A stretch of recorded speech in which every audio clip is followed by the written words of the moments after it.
좋은 골프를 하기 위해서는 기하학적인 부분을 잘 이해를 해야 되겠죠. 플레인의 기하학을 우리가 먼저 이해를 하셔야 될 것 같아요. 플레인이 뭘까요? 우리가 또 많이 쓰는 단어잖아요. 플레인. 스윙 플레인이라고도 얘기를 하고, 스윙 궤도.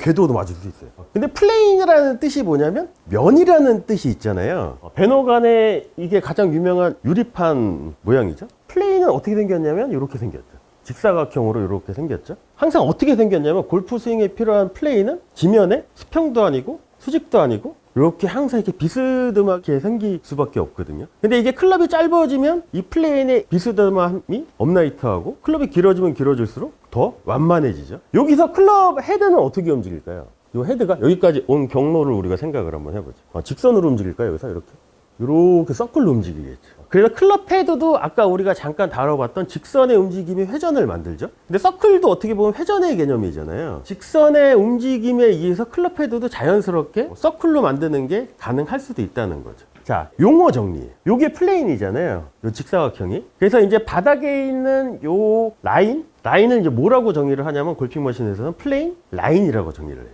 그 다음에 이렇게 기울어진 이렇게 경사면을 뭐라고 정의를 하냐면 플레인 앵글이에요. 자, 근데 우리가 좋은 골프 스윙을 하시려면 항상 클럽 샤프트는 처음에는 요 바닥에 있는 플레인 라인을 직선으로 가르쳐야 되고, 그리고 어느 정도 이제 스윙이 진행하고 나서는 요 플레인 앵글을 따라서 이동을 해야지 우리가 좋은 골프 스윙이라고 정의를 할 수가 있거든요. 이렇게 바닥에 있는 플레인 라인이 있고, 그럼 우리가 상상을 하시는 거예요. 이렇게 직사각형 면이 있다고 치고, 그럼 요 바닥에 있는 선이 플레인 라인일 수 있고, 이렇게 기울어진 요 각도가 플레인 앵글일 수도 있잖아요. 이렇게 돼 있는데, 요게 우리가 일반적인 상황을 따져보면 플레인 라인하고 타겟 라인이 이렇게 평행일 수도 있겠죠.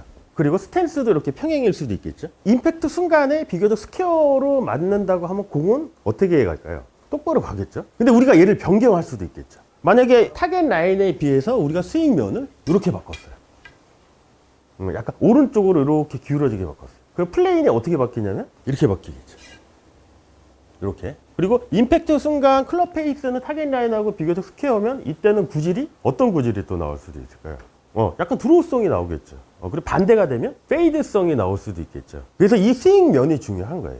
근데 이제 뭐 드로우나 페이드를 치는 방법이 여러 가지가 있지만, 어떤 프로님들은 그냥 스퀘어 스탠스를 서서 드로우를 치려면 이렇게 내치면 드로우가 난다고 설명하시는 분들도 있고, 또 어떤 프로님들은 똑바로 서서 약간 이렇게 엎어 치면 페이드가 난다고 설명하시는 분들도 많이 있으신데, 그렇게도 할 수가 있어요. 근데 이제 골프가 어려운 이유가 뭐냐면 기회는 딱 한 번이잖아요. 한 번의 기회에 그걸 성공을 시켜야 되는데, 그거는 내가 어느 정도 예측하기가 상당히 커브의 양을 예측하기가 어려울 수도 있다는 거죠. 바닥에 있는 플레인 라인과 이 플레인 앵글이 클럽 샤프트를 유지하는 거를 생각을 한번 해보시면, 요 클럽 샤프트 연장선이 직선으로 계속 유지하려고 할 거예요. 여기서 중요한 게 뭐냐면 요 클럽 샤프트의 연장선이 가르쳐야지, 이거를 클럽 샤프트가 이렇게 다이렉트로 가르쳐버리면, 요 연장선을 거버리면 플레인 라인보다는 바깥쪽을 가리키겠죠. 의도치 않게 플레인 라인이 어떻게 바뀔 수도 있냐면 이렇게 바뀌지 않을까요? 그러면은 우리가 의도치 않은 또 슬라이스나 페이드가 자연스럽게 나올 수밖에 없고,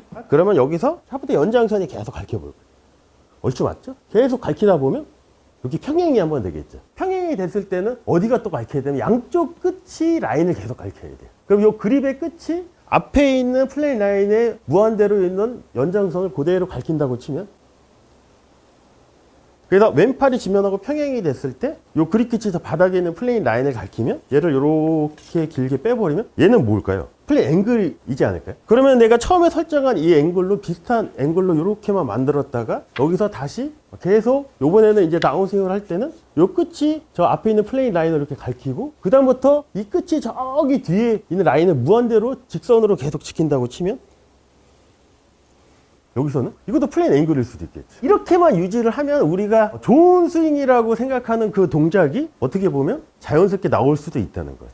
그래서 이 플레인이 중요한 거예요. 우리가 이 플레인 면을 이해하는 게. 근데 이 플레인 면은 클럽이 길어지면 플랫해지고 짧아지면 업라이트해져요.